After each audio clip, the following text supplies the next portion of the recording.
welcome to I'll Knit If I Want To. I'm Andrea Mowry of Drea Renee Knits, and this is a little weekly podcast where I try my best to answer some of your knitting questions and other random questions that sometimes pop up. Today I am wearing my woolen honey sweater. I designed this sweater a while ago now. Probably 7 years ago, I'm gonna guess, off the top of my head. It's one of the ones I'm most proud of, so I was very excited to pull it on today. It is delightfully chilly here. It's gonna warm up, but when I went for my walk and knit this morning, it was so nice. Overcast and lovely, great for knitwear photos. But this was knit out of Brooklyn Tweed Loft, sadly not being made anymore, but I will miss it. I will miss that yarn. Anyways, I'm also wearing a new skirt I made. I actually made this a couple weeks ago, but have not really had a moment to wear it in its entirety yet. So I'm gonna stand up so you can see it. This is the Henrietta skirt by Spaghetti Western, is the pattern maker moniker. And it has these really fun little hippie doos. I just love it. And it's quite quick, easy sew, because you just do the gathers, and otherwise it's just a few pieces, elastic waistband, and then I have these little ties because underneath, this is also a top I sewed to match. It has these little ties in the back. This is called the Rothwell top. I'll tag everything below, but I wanted like a cute little Western inspired outfit, and I love it with my woolen honey, so you can see part of me at a time. And it is, I mean, you're not gonna be able to see how long it is, but it hits mid-calf, so very fun. I have still been on my sewing tear. Really enjoying the sewing lately, especially pairing it with my knits. I will tell you what, it is just filling up the bucket to dress myself in things I've sewn and knit all together. I don't know, is there a better feeling? I don't know. Okay, let's go ahead and jump into some questions. So, let me move this over. Okay, what are today's questions? Oh, so the first question I meant to do last week and I forgot. I met lovely Lisa at Flock, who was wearing the most gorgeous framed sweater, which was last year's Rhinebeck sweater. It matched her eyes. Oh my gosh, it brought out the blue in her eyes in the most beautiful way, but it was so nice to meet her. So Lisa, if you're watching today, hello, and thank you for reminding me. So Lisa asked about my lip gloss, and I let her in on the secret. This is why I don't generally share a lot of like product recommendations. First of all, it's just not my wheelhouse. I do like to share things in general that I love, because it's always fun when you get together with like a group of friends. You're like, oh, have you tried this? Have you tried this? Or read this book. Like, I love to share book and recipe recommendations. I actually do that in my newsletter. I always end each newsletter with a little section with just things I'm enjoying. They're never sponsored. I'm not trying to make any money off of it. I just like to share things I like. But I don't generally ever share things like makeup, because in all honesty, I have a big sister who works for Sephora, and she's the one who helps with all my makeup stuff. So I don't even know the brand. I'm like, I don't know brand names. I'm just, makeup's not my wheelhouse, but I love this one, so I'm sharing it. It's actually not the one I'm wearing today, but it's the one I'm wearing most often. So it's called, come on, there it is, Nude Sticks. And it's just a lip gloss. This one is Nude 02. And I love these ones. I giggle because my mom my whole life has always had lipstick on. You will not see her walking around without her lips on. And I just remember like laughing about it with her when I was younger, and she was like, well, as you get older, your lips turn like purple. The color leaves them. And I was like, whatever, Mom. And now I know what she means. Like, That lovely pink that we have in our youth tends to dissipate. So I love having something that is just bringing like kind of the natural color back into my lips. And so I love this one. This is the one that I love the most. I carry it around. I actually want to buy another one so I can have it in more than one bag. Sometimes I lose it until I find the bag I last left it in. But I do really like this one, and I think it is a great natural lip gloss that just gives a little something without it being a whole statement. I used to love to wear a statement lip, especially like a red lip, but I just become very aware of like my mouth and afraid of smudging it and things, and I just find I'm not super comfortable with a ton of stuff on my face. So I like just a little something. So there you go. There you go, Lisa. I hope you enjoyed that one. I've really liked it. Okay, now let's get to some questions. So for the next question, I absolutely love your sweater patterns. Thank you. And I'm getting ready to knit Birch. This pattern calls for wrap and turn for the short rows. Can you substitute Japanese short rows for the wrap and turn? I recently learned these and they are so awesome, but I am not experienced enough with either the Japanese short rows or the wrap and turn to easily convert them. I am most experienced with German short rows, which I also like. If I did not want to do wrap and turn, which are the short rows I least like, do you think I could sub in one of the others? What modifications would I need to make?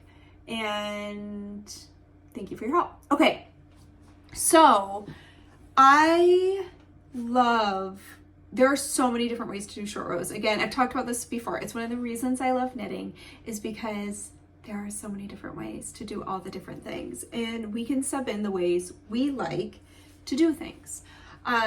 So I'm going to give an answer that I hope will empower knitters to sub in their favorite short rows without depending on somebody to give you different directions for the short rows you'd like to use. So let's cross our fingers that I articulate this in a way that makes sense. So here's what I would do. And as you get comfortable, so I would practice on a swatch is what I'm gonna say. As you get comfortable, I think you could do this in the sweater as you're going. And so I'll kind of describe both ways. We're off to a strong start, aren't we? Okay, so first, and it kind of depends on the stitch pattern. So I guess the reason I'm saying practice in a swatch is for Birch pullover, that is half fisherman's rib. It's not the easiest thing to fix if you have to drop down and fix anything. So that's why I would practice on a swatch, and I would make sure that the method you like to use feels intuitive with that stitch pattern. And yeah, I guess that's all I had to say about that. Yeah, just that you like it. And you might want to try both Japanese short rows and German short rows.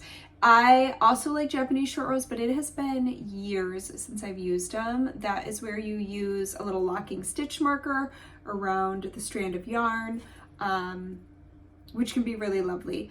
But depending on which kind of stitch pattern you're using, it might change which ones you want to go with. If memory serves, you know, it's been a few years since I designed the Birch pullover, but if memory serves, I specifically chose the wrap and turn because of the stitch pattern.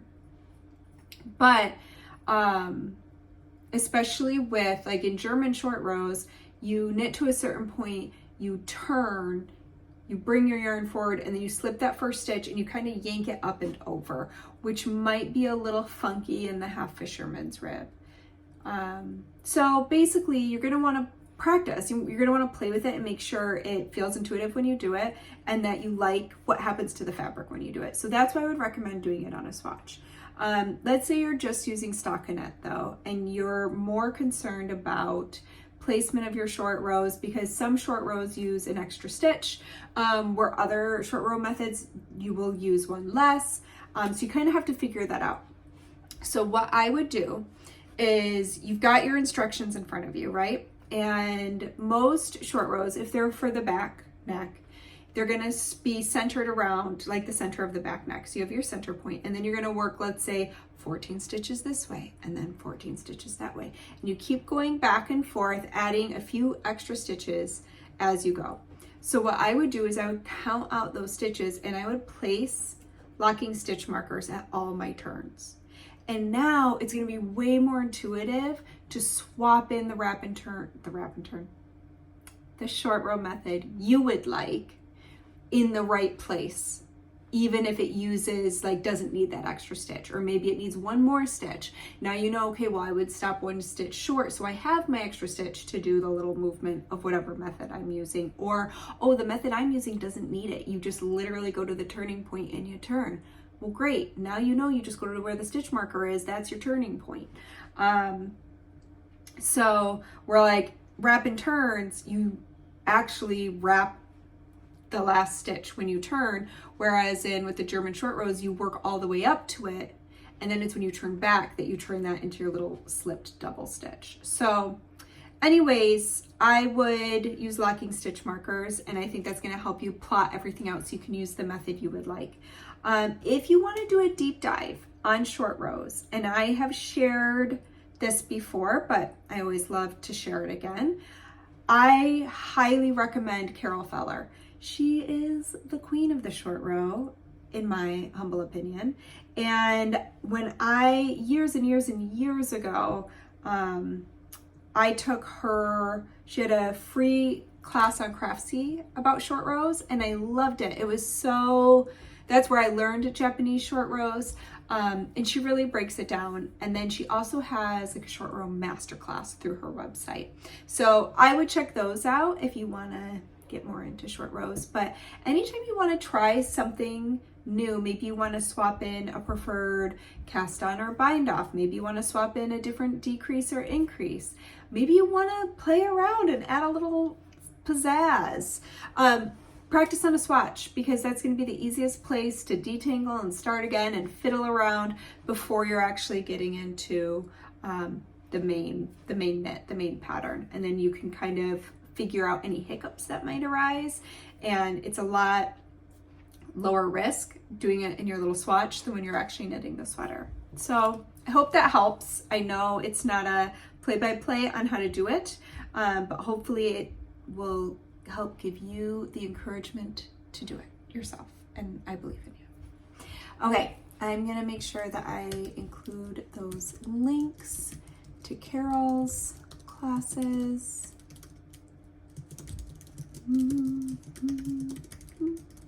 Okay, I lost my stitch markers. Next question. You've talked a few times about your magic numbers. I was trying to do this for sleeve length, but I realized that the starting point for a sleeve can vary both between different sweater constructions and individual patterns. For instance, round yoke patterns may all have different depths and may split for the sleeves in different spots and in different lengths from the underarm. How do you recommend measuring for sleeve length? Should it be from the top of the shoulder or the underarm?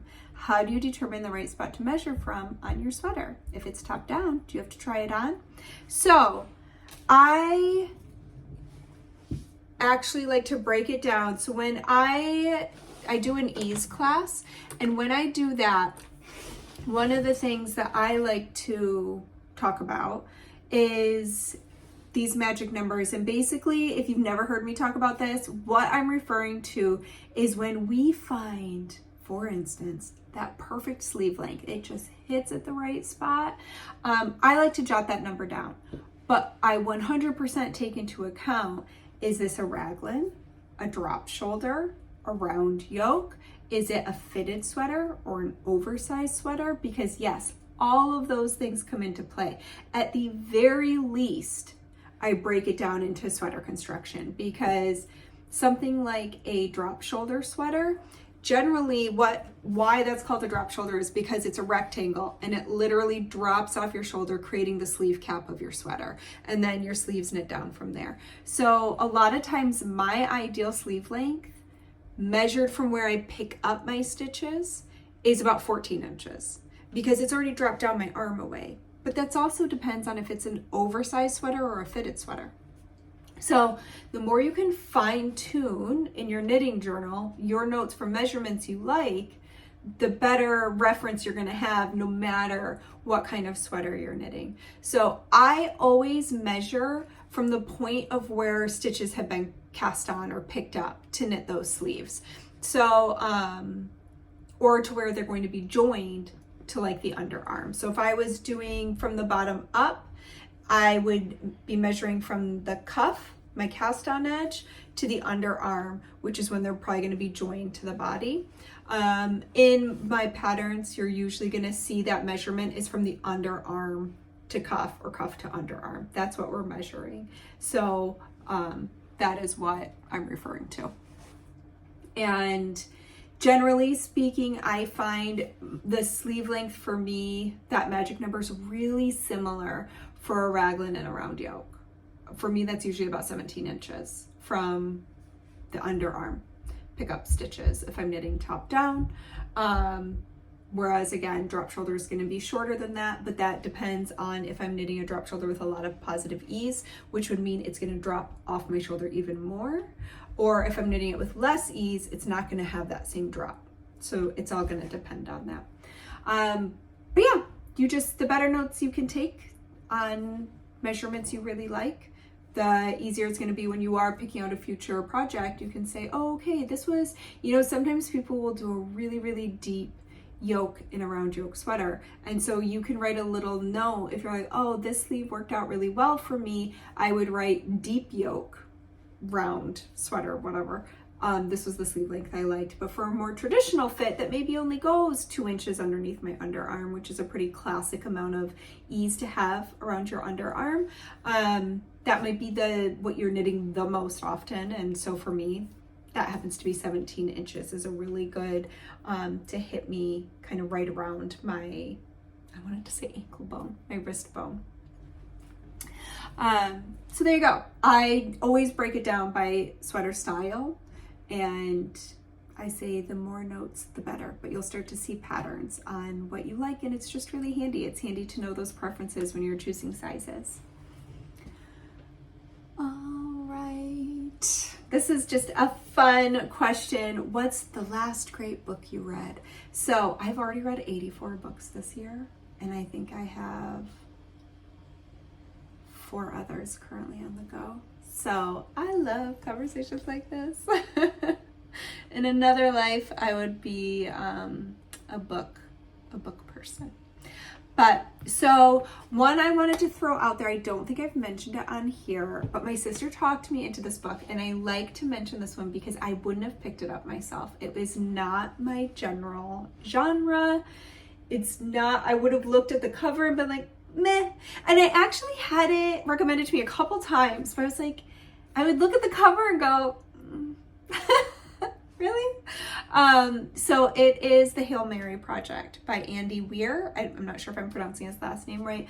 And it's a sci-fi book, but I will tell you what, it's one of the best books I've read this year. It is so good. And they're making it into a movie now. But I will also say, if you listen to audiobooks, or if you're on the fence about audiobooks, maybe you haven't read the one to get you in there, highly recommend doing the audio version. The narrator is fantastic, and there's certain parts of the book that I think come together better being able to listen to it than if I had read it with my eyes.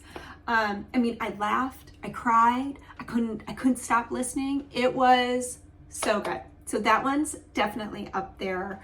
What else have I read this year? I'm looking at my book list that I would really put up there. I would say, I just saw it, Wayward by Amelia Hart. That one's about witches. It's multi-generational. Really enjoyed that book. Also The God of the Woods by Liz Moore, but that one is, both of those, I should say, have some dark themes. So, trigger warnings if you need them. I feel like books nowadays are really, really good at giving warnings right in the beginning, right in the front. Okay, I don't want to forget any of the ones I'm telling you, so I'm just gonna pop this open just in case anybody's like, wait, what did you say? Okay. Is there any last ones that I want to throw out there? I have mentioned before Sword Heart by T. Kingfisher. I'm a big T. Kingfisher fan. I don't love the horror. They do some horror novels and like novellas that I accidentally read one, and it took me a minute to be like, oh, this is like a zombie book. I don't like being scared. So that was not my favorite, but I love, she does some other ones. The whole Paladin series, highly recommend both of those. And she tends to tie in little like fibery things. Like in one, somebody's spinning on a spindle, and another, somebody's knitting. Like there's this one guy who knits socks for all of his fellow soldiers, and they're just great. I really, really enjoy those ones. So I would say anything by T. Kingfisher, but especially Sword Heart and the Paladin series. And Broken Country by Claire Leslie Hall. That one was really good. I really liked that one. So yeah, there's a few. I'm just seeing if there's any other that really stood out to me. Oh, I just finished reading this week American Dirt by, I want to say her name's Janine Cummins. Yep, by Janine Cummins. That was a really good one. So anyways, there's some of the reads I've enjoyed. I'll link them below. And if anybody else has anything they're reading right now, like, oh my gosh, run, don't walk, and go get this book, please leave them below. I am always looking for books because I do go through them kind of quick. So I always love new recommendations. Okay, I'm gonna try my best to not forget any of those books and link them below. But I can't pause this, so we'll see what I remember. Okay, I have a project I would love to knit, and already have the yarn and pattern. Only after buying the yarn did I find out that it is very prone to pilling. I still would like to knit this project, but I'm less inclined to use the yarn because of the pilling issue. But I don't know what to do with the yarn otherwise, and would love to somehow make it work. If I hold a strand of silk mohair with my yarn, will this possibly disrupt the knitted fabric from pilling so much? Any other thoughts on what to do about pilly yarns other than avoid them? Okay, so I would say, especially because you already have this yarn, you want to use it for something. I'm very curious about your idea to hold it with a mohair. What I would do is I would knit, what's it called? This has happened to me before. Can't ever remember what it's called, but knit a swatch that you could wrap around your bracelet, around your wrist. And what people will do, a lot of spinners do this. And so you knit this little band and then you just wear it. And so you would swatch holding your pilly yarn plus your mohair and wear it for a week and just see how it holds up. See if it's better. And then take it off sometimes and throw it in your bag, throw it in your purse, let it get kind of roughed up and see how it holds up over time. And that'll kind of help you to determine if the mohair is helping the issue.